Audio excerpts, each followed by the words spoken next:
one big card. Cards like Solemn Simulacrum and Aren't things really like that, you that just don't big. care. Yeah. It's also possible that a game 2 scenario that Jessie could have won via is getting Garett to extend a Runescar Demon or Sphinx of Uthin into after a Heartless, countering the follow-up clone, and just Phantasmal Image chaining him right back and killing the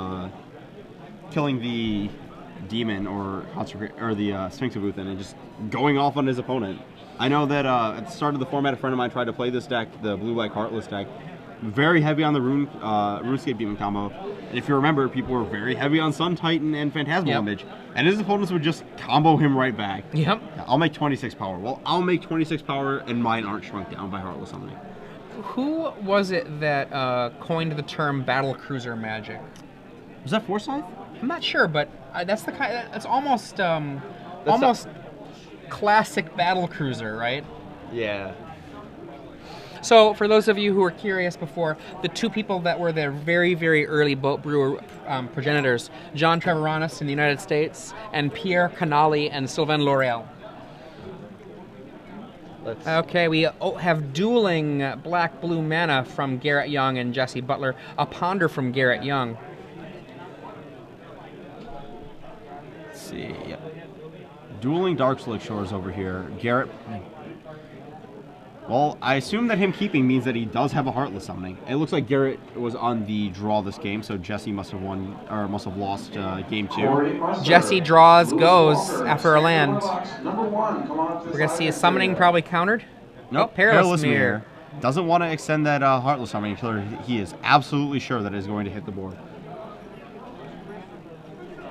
And third land from Jessie says go. No think twice from Jessie. No. Just has Darkslick Shores, Drown Catacomb, and Island. He does have 4 think twice in his deck that he may or may not be setting up for. Attack for 1.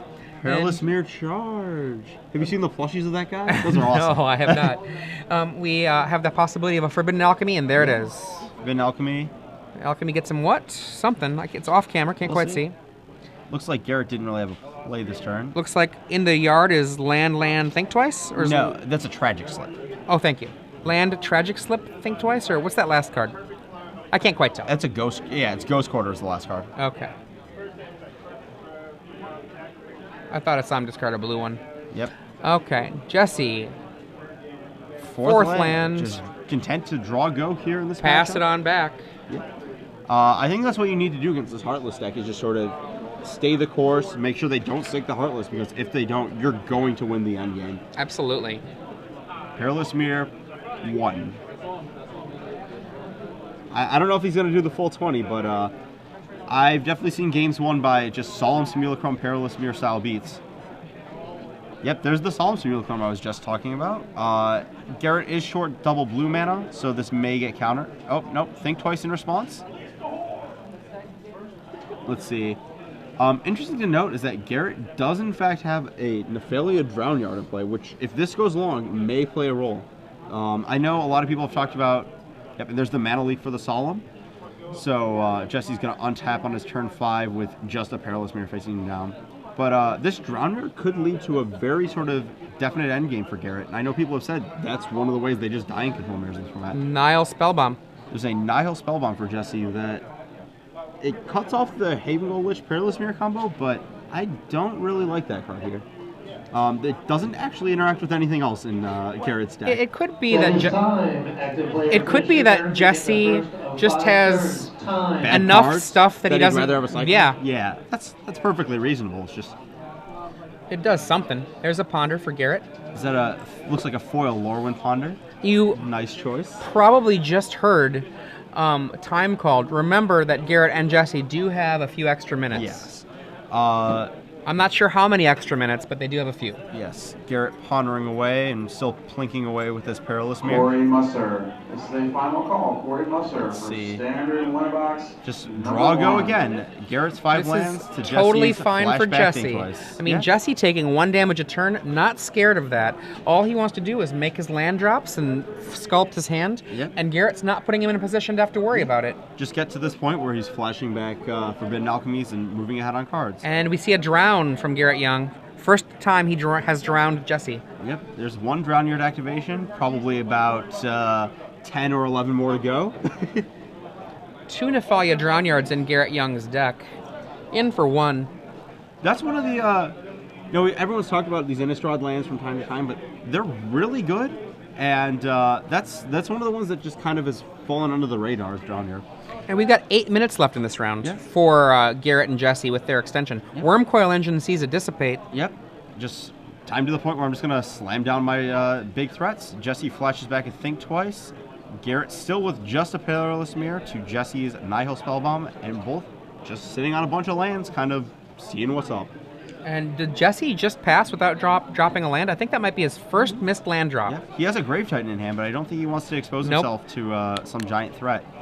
In for 1. Do you see that? He pushes it forward. I like that little smirk with that. Yeah. This guy's going to do the rest of it, and you know it. You're at 15 right now. Is that enough? See what threat Garett goes for this turn. You're going to see a Ponder again. Nice. Ooh, he's mixing his Ponders. 3 Moon Ponder and Fishy Ponder in the same deck. I'm a big fan of the Lorwyn art, but I'm a 3 Moon Ponder guy. let's see what this Ponder does here. There's probably not enough time to get a Nephalia Drown Yard kill in. I can't imagine going through that many turns in 8 minutes. So, Garett, there's the next Wormcoil Engine. Very animated. Look at that. Jesse's like disperse gotcha. right back at you. Yeah, I've never played. Draw. There's the 7th land. If Garett doesn't do anything, that will mean a Forbidden Alchemy can be flashed back. I can only assume that Garrett's deck is stock full of 7 drops to slam down with the board. In Mirror for 1. Very, very animated with all of his actions here. I'm really enjoying watching this. Another land, 8 mana. Cast Heartless Summoning. Now, do you care at this point? I don't know that you care anymore. Probably not. Perilous Mirror to the face. And 7 damage in. Sounds like enough. 2 mana Searing Flesh. See, this looks exactly to me like my experience with playing Control decks versus Heartless Summoning like this, where early you care and middle you don't. Now, that here's is a Haven Goal Lich. That matters. We're going to see Snappy, and we're going to see Dissipate. Disperse. Yeah, wrong one. Disperse is not the one I'm looking for. Disperse is the awesome, not good as Boomerang bounce spell.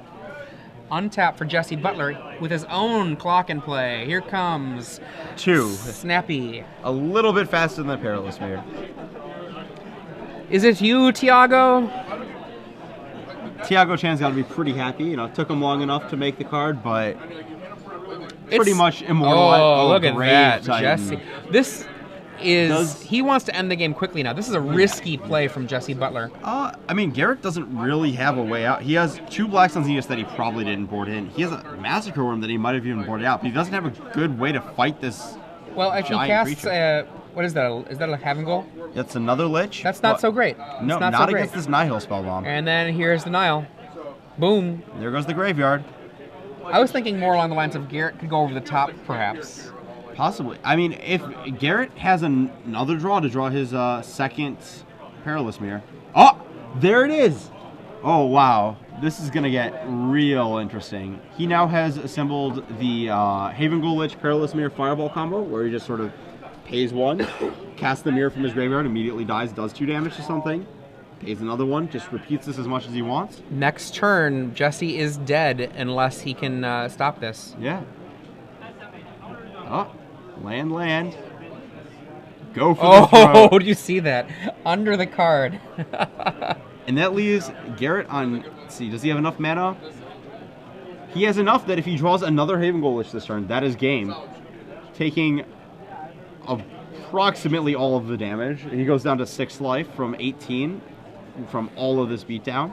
Let's see what happens. 1 turn to rip it. And I think we're going to see a hand. That does not look like the draw of a winner. Nope. He also could have drawn a Massacre one, would have done it as well, actually.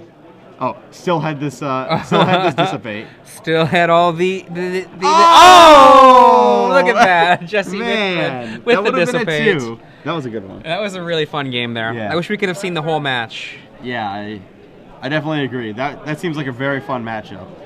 Yeah, this Heartless Summoning Perilous Mirror Haven Goal Lich interaction is something that I think should be explored a little more. It's a little clunky, but it's probably the most powerful combo in the format. I think you're right. You actually just kill them, and If you brought your yeah, they die. with you, Look at that. Jessie is so excited about that win. I would be too. That was a good one.